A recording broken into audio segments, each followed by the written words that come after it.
Hai semuanya, kita berdua habis nonton film The Odyssey. dan ini opini kami. Wow, bulan ini tuh bulan Juni dan Juli banyak banget film bagus. Film bagus. Toy Story, Obsession. Terus kita nonton Odyssey. The Odyssey. Obsession bagus. Terus tapi Fairy juga bagus. Sekalian deh Obsession tuh kita ratingnya itu film horor terbaik di tahun yang menurut aku 9, aku 9. Walaupun rating. Ya maksudnya walaupun udah lewat kita masukin aja deh. Kita mau bahas Odyssey. Oke, kita bahas Odyssey. Obsession 9, Toy Story 8. Udah. Nggak ada yang nanya. Nah, jadi kita abis nonton The Odyssey kemarin banget. Sebenarnya film yang setiap film Nolan tuh aku selalu tunggu juga sebenarnya kan.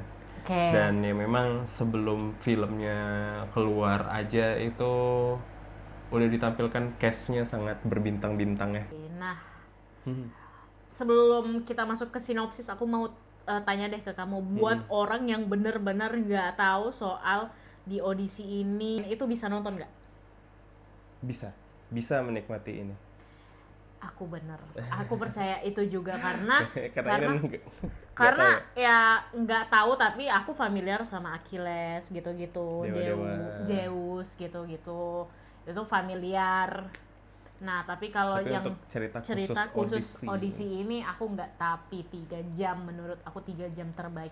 3 jam tanpa ngantuk, 3 jam tanpa ngedip, walaupun ada satu momen aku kebelet dan itu pun aku cepet-cepet ya. Tidak mau kehilangan momen.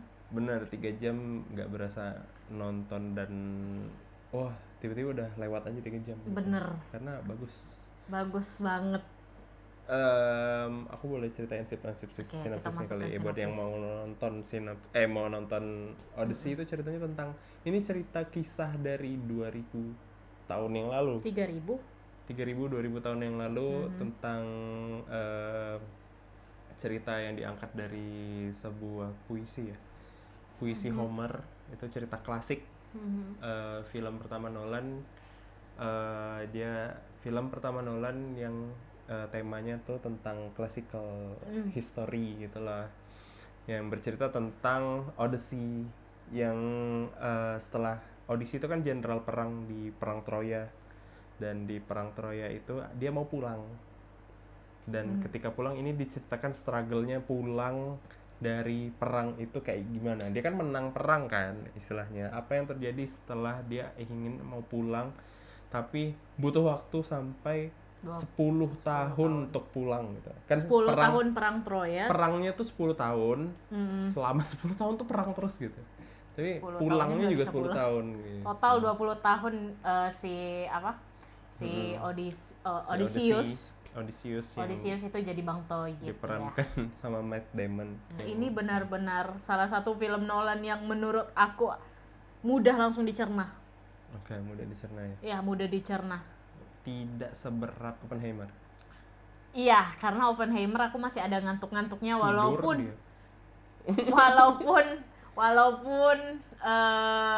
bagus, ceritanya bagus, sinemanya bagus, pemerannya oke, Cillian Murphy aku suka banget gitu. Langsung ceritain deh apa yang kamu suka dari Odyssey.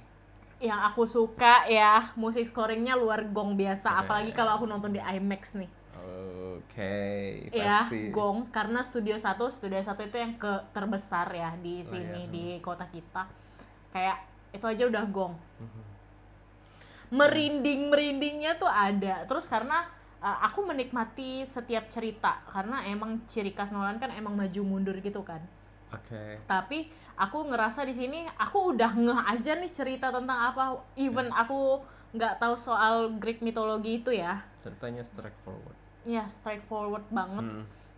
Dan aku ngerasa pemerannya itu good, walaupun di sini pas sebelum aku nonton atau sesudah aku nonton aku juga kayak ini kontroversial soal pemeran Elliot sama si Lupita. Pribadi. Ya, maksudnya tidak menjadi masalah bagi aku pribadi lah.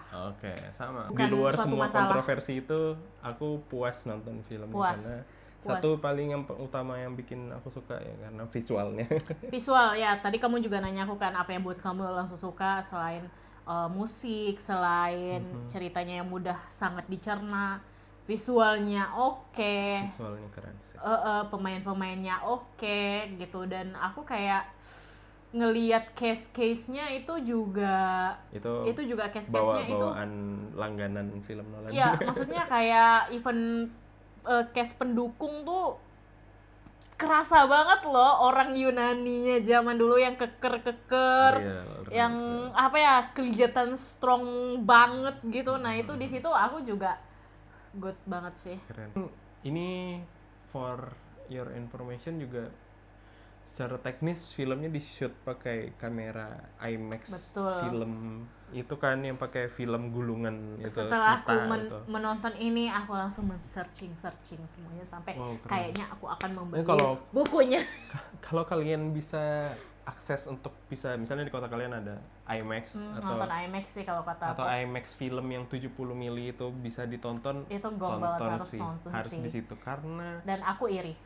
Ya, walaupun kita cuma di layar yang biasa gitu. Itu udah cukup puas sih. Itu puasnya itu karena kita bisa, Nolan tuh berhasil menciptakan suasana yang imersif lah. Ya, setuju. Kita benar-benar masuk ke dalam filmnya, suasananya tuh benar-benar kayak di saat itu kita di atas kapal, itulah kita di atas kapal. Dan menurut aku orang bakal sepakat sama kita dan banyak yang ngerasa hal yang sama kalau misalnya momen dimana pas si Odysseus lagi terombang-ambing di kapal sama timnya yang suara-suara petir dan lain-lain, itu pasti aku ngerasa semua kalian juga merinding. Lighting yang nyamber petir, air yang itu kita benar-benar kayak di atas kapal merasakan hal yang sama, struggle-nya kena badai, Poseidon marah, itulah deh. Keren banget sih. Ya, kayak benar aku nggak ngerasa bosan, aku 3 jam itu happy. Kayaknya aku berencana akan nonton lagi. Rewatch boleh banget. Rewatch ya aku. Terlepas mungkin buat teman-teman yang udah tahu banget sama cerita Odysseus, ada yang berbeda ada sih beberapa gitu. Sejarah yang ada yang nggak sesuai dengan cerita aslinya atau apa. Mungkin ada kekecewaan di bagian situ ya, tapi yang aku rasakan, aku sebagai orang awam yang nggak terlalu ngikutin cerita Greek mitologi, aku bisa puas dengan secara cinematic experience-nya. Keren. Yeah. Real. Tapi benar. Aku nggak bisa bilang kalau ini film terbaik tahun ini sih sampai Dune nanti. Desember nanti ya. Avengers, aku nggak bisa ekspektasi tinggi juga sama Avengers, tapi aku nunggu Dune gitu. Tapi percaya nggak, awalnya aku kayak nggak terlalu gimana sama The Odyssey, kayak oh ya udah film Nolan, ayo nonton. Aku kayak nggak berekspektasi, kayaknya ini film berat deh kayaknya. Benar-benar aku nggak cari tahu kan. Kamu tahu kan setiap aku nonton film aku kayak nggak nonton trailer. Aku pengen menikmati langsung masuk. Oh ceritanya gini dan pulang-pulangnya excited gitu. Nah aku kan suka kayak gitu ya setiap nonton. Dan The Odyssey aku tidak menaruh ekspektasi apa-apa, tapi dia memberikan ekspektasi yang luar biasa bagi aku. Oke, bener. Asli bener-bener ngerasain itu, aku juga. Nah, kalau tadi kan kita sudah banyak memuji-muji soal The Odyssey, dan aku yakin juga banyak yang suka, tapi pasti ada juga yang kurang suka dan lain-lain. Nah, kalau kamu part mana sih yang kamu ngerasa kayak kurang deh? Pemilihan cast yang kurang tepat rasaku. Mempermasalahkan itu. Kalau aku nggak ada masalah ya, walaupun apa-apa sedikit tapi ternotis gitu loh. Satu, terus juga yang mungkin ini di pribadi aku nggak ngerasakan, tapi mungkin di orang-orang yang ngerasa oh ceritanya beda nih sama yang di cerita aslinya, cerita rakyatnya tuh kayak gimana gitu. Itu pasti ngerasa oh ada yang aneh atau ada yang kurang nih gitu. So far aku so good. Aku ngerasa aku nggak ada kurang yang gimana sih. Ini tapi kamu kerasa juga nggak sih ada sedikit horornya di film ini?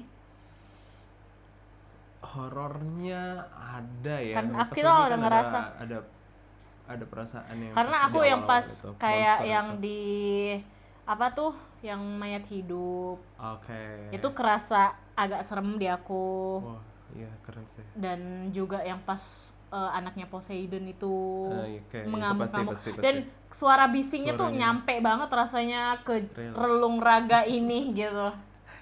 Dengan sound Dolby Atmos yang segede itu. Iya. Real itu benar-benar. Rating. Aku 8,5 deh. 9. Wih, tinggi. Aku masih menyimpan Dune. Tapi tadi tuh gara-gara si The Odyssey kan si trailer Dune mampir ke halaman YouTube aku. Aduh, jadi kelihatan dikit deh, tapi aku juga sama lagi pemerannya kan Zendaya kan di sini jadi Zendaya sama Tom Holland kaya sih tahun ini menurut aku. Jadi Athena dia yang Dune sekarang, nanti kan dia main lagi. Wih. Kaya banget sih mereka berdua. Sih tahun ini mah. Dune aku juga nggak sabar itu karena itu bener-bener gong parah sih selama part 1 part 2 aku tuh selalu tergonggong.